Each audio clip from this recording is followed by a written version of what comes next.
Like, do you guys know that when I was 22, I voluntarily lived homeless in Chicago for 4 months to better understand the subject and who it affects.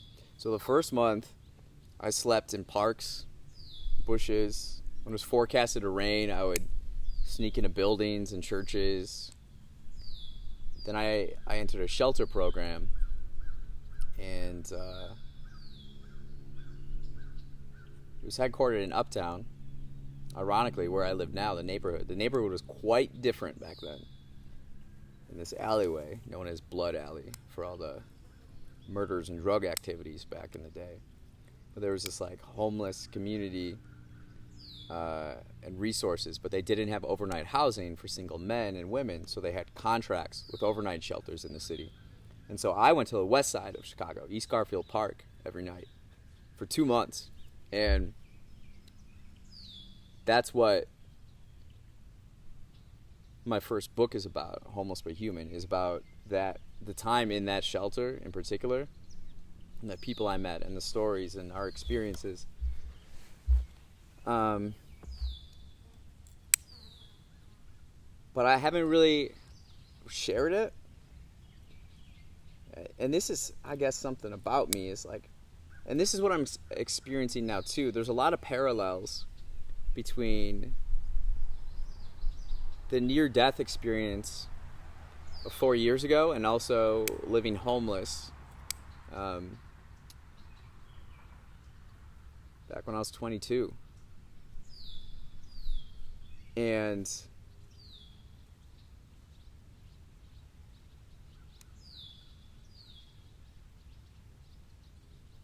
I think what I have most troubles with right now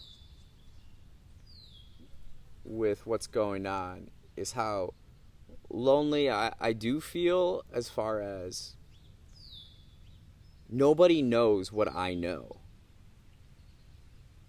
I've lived homeless. I understand the interconnectedness, the grayness of life. What frustrates me so much is how everybody thinks, or they're being told, that the world is black and white. It's this or that team or that team. Have this view or that view, right? Live this way or that way. And that's not what life is at all. Life is all gray. And what you have to do is develop the cognitive ability to navigate the grayness of it. It is not simple. It is not black and white. You learn that living homeless.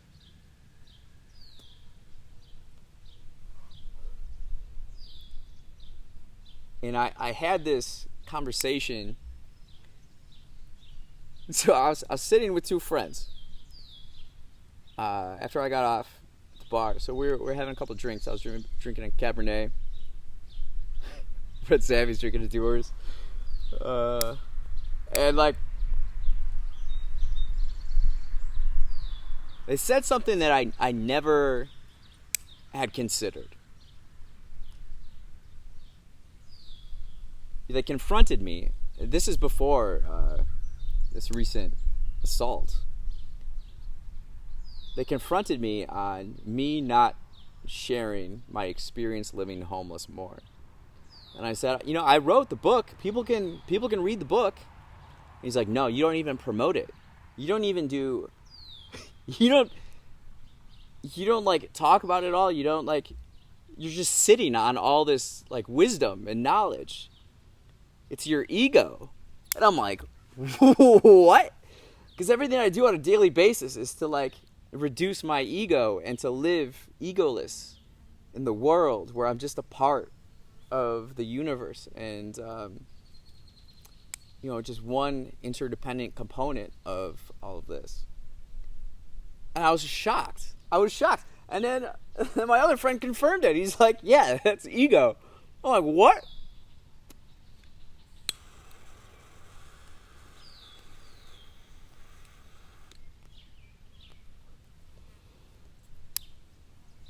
Because I didn't choose to live homeless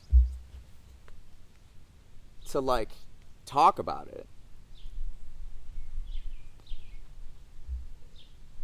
I lived it because I was genuinely curious about the subject and the community and the people and what it was like and what is going through an individual's mind experiencing homelessness. It was never my intention to start an organization about it or like be like a homeless expert and like none of that stuff, or even write a book. I think one of the reasons I wrote a book was that I could just like move on from it. And so like if people wanted to know about it, it's there. It's there if you want it. And I'm experiencing that right now with this event. Like over the last 2 weeks, I've had to tell so many people. I had to tell the story all the time.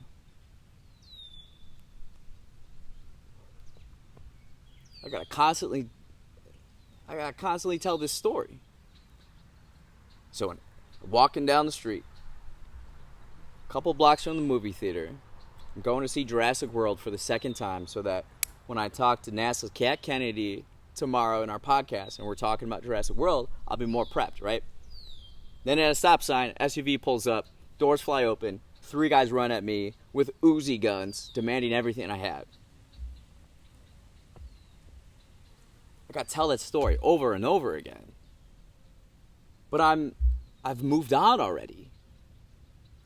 It happened. I'm okay now, physically. And I can only use it as a learning opportunity to get better. And if and when this happens again, I'll be better prepared. So I'm going to prepare now. And I'm going to create better systems and processes.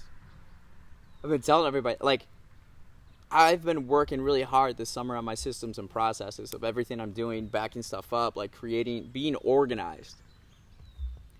Because I'm not exactly an organized person. But I found that to be a weakness of mine that's preventing me from the results that I want. So I've been practicing and practicing. And they held up. Like I passed the test, but we could do better. So now with this experience, I'm going to get better and better. But it's like, it's the same thing with like the homeless experience. I learned from it. And then I applied what I learned into my life moving forward. And that's what I intend to do with this experience.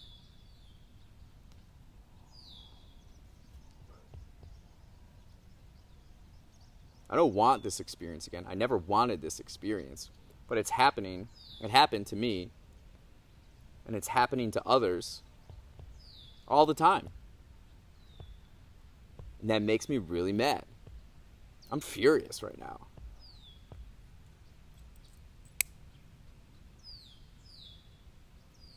But I have to, now that I've, now, one of the reasons why I still wanted to do the recording was so that I can just share the link with people. I don't have to tell the story from start to finish again.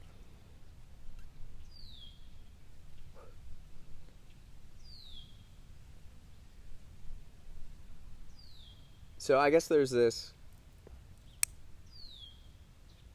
I don't know, I guess I have to share more so that it can help others rather than just helping myself live a better life, I guess.